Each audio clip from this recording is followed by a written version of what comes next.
بسم اللہ الرحمن الرحیم۔ حضرت عبداللہ بن زید رضی نے ساری زندگی شادی نہیں کی، جوانی گزر گئی، بڑھاپا آ گیا۔ ایک دن بیٹے حدیث کی ایک کتاب پڑھ رہے تھے تو اس میں پڑھا کہ حضور صلی اللہ علیہ وسلم نے فرمایا ہے کہ جنت میں کوئی بھی اکیلا داخل نہیں ہوگا بلکہ اپنی بیوی کے ساتھ داخل ہوگا، اور جس نے کسی وجہ سے دنیا میں نکاح نہیں کیا تو اس کا نکاح دنیا ہی کے کسی کنواری لڑکی کے ساتھ کر دیا جائے گا، اور پھر وہ دونوں میاں بیوی بن کر جنت میں داخل ہوں گے۔ جب یہ حدیث پڑھی تو دل میں خیال آیا کہ دنیا میں تو میں نے نکاح نہیں کیا ہے، لیکن جنت میں میرا نکاح کر دیا جائے گا تو پھر آخر وہاں میری بیوی کون ہوگی؟ حضرت عبداللہ رضی نے اسی رات اللہ سے دعا مانگی کہ اے اللہ، مجھے خواب میں میری جنت کی بیوی دکھا دیجیے۔ پہلی رات میں دعا قبول نہیں ہوئی تو دوسری رات پھر سے دعا مانگی، دوسری رات بھی دعا قبول نہیں ہوئی تو تیسری رات دعا مانگی، تیسری رات دعا قبول ہو گئی۔ خواب میں دیکھتے ہیں کہ کالے رنگ کی ایک عورت ہے جو حبشہ کی رہنے والی ہے۔ وہ کہہ رہی ہے کہ اے عبداللہ، میرا نام میمونہ ولید ہے، میں بصرہ میں رہتی ہوں اور میں ہی جنت میں تمہاری بیوی بنوں گی۔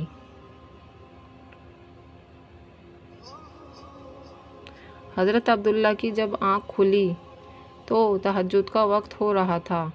اٹھے اور وضو کر کے تہجد کی نماز پڑھی، اور پھر تھوڑی دیر کے بعد فجر کی نماز پڑھ کر اپنا اونٹ لیا اور بصرہ کی طرف چل دیے۔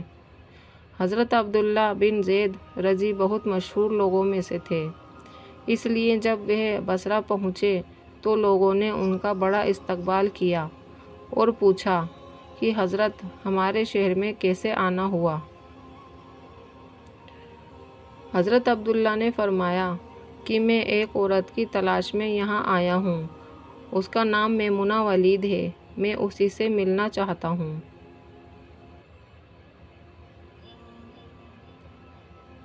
یہ سن کر لوگوں کو بہت حیرانی ہوئی اور کہا کہ حضرت، آپ اتنی دور میمونہ ولید سے ملنے آئے ہیں؟ فرمایا ہاں، کیا میں اس سے نہیں مل سکتا؟ لوگوں نے کہا نہیں حضرت، ایسی بات نہیں ہے، بلکہ وہ تو ایک پاگل سی عورت ہے، لوگ اسے پتھر مارتے ہیں۔ حضرت عبداللہ نے پوچھا کہ پتھر کیوں مارتے ہیں؟ لوگوں نے بتایا کہ حضرت، وہ عورت عجیب عجیب حرکتیں کرتی ہے، اگر کسی کو پریشان اور روتا دیکھے تو اس کے پاس کھڑے ہو کر ہنسنے لگتی ہے، اور اگر کسی کو ہنستا دیکھے تو اس کے پاس کھڑے ہو کر رونے لگتی ہے۔ وہ کچھ پیسے لے کر محلے والوں کی بکریاں چراتی ہیں، آج بھی وہ جنگل کی طرف بکریاں چرانے گئی ہوئی ہے اور شام کو عصر کی نماز کے بعد واپس آ جائے گی، آپ تب تک آرام فرمائیے۔ حضرت عبداللہ نے کہا مجھے ابھی اسی وقت اس سے ملنا ہے، آپ لوگ مجھے جنگل کا راستہ بتا دیجیے۔ لوگوں نے کہا حضرت، آپ جنگل کی طرف نہ جائیں، کیونکہ وہ بہت خطرناک جنگل ہے، وہاں شیر چیتے رہتے ہیں۔ لیکن حضرت عبداللہ نے کہا کہ تم لوگ مجھے صرف راستہ بتا دو، مجھے ابھی ہی میمونہ سے ملنا ہے۔ راستہ معلوم کر کے حضرت عبداللہ جنگل کی طرف چل دیے۔ حضرت عبداللہ فرماتے ہیں کہ حقیقت میں یہ جنگل بہت خوفناک تھا، قدم قدم پر خونخوار جانور ملتے تھے۔ میں تو حیران تھا کہ اس عورت کی بکریوں کو ان جانوروں نے ابھی تک کھایا کیوں نہیں۔ اس جنگل میں اتنے بہت سے خونخوار جانور ہیں کہ اگر وہ سب مل کر ایک ساتھ اس عورت کی بکریوں پر حملہ کر دیں تو وہ بیچاری اکیلی عورت اس گھنے جنگل میں کیا کر پائے گی؟ حضرت عبداللہ فرماتے ہیں کہ جب میں اس جگہ پہنچا جہاں میمونہ ولید موجود تھی تو اس جگہ کا منظر دیکھ کر اور زیادہ حیران رہ گیا، کیونکہ میمونہ کی بکریوں کو کوئی اور چرا رہا تھا۔ میمونہ خود بکریاں نہیں چرا رہی تھی، بلکہ وہ تو اس خوفناک جنگل میں مصلی بچھا کر نمازیں پڑھ رہی تھی۔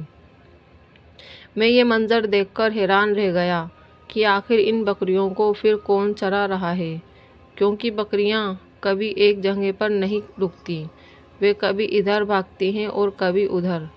بھاگتی ہیں۔ حضرت عبداللہ فرماتے ہیں کہ میں نے دیکھا کہ حضرت میمونہ تو نماز پڑھ رہی ہیں اور وہاں موجود کچھ شیر چیتے ان کی بکریوں کو چرا رہے ہیں اور ان بکریوں کو ادھر ادھر بھاگنے نہیں دیتے ہیں۔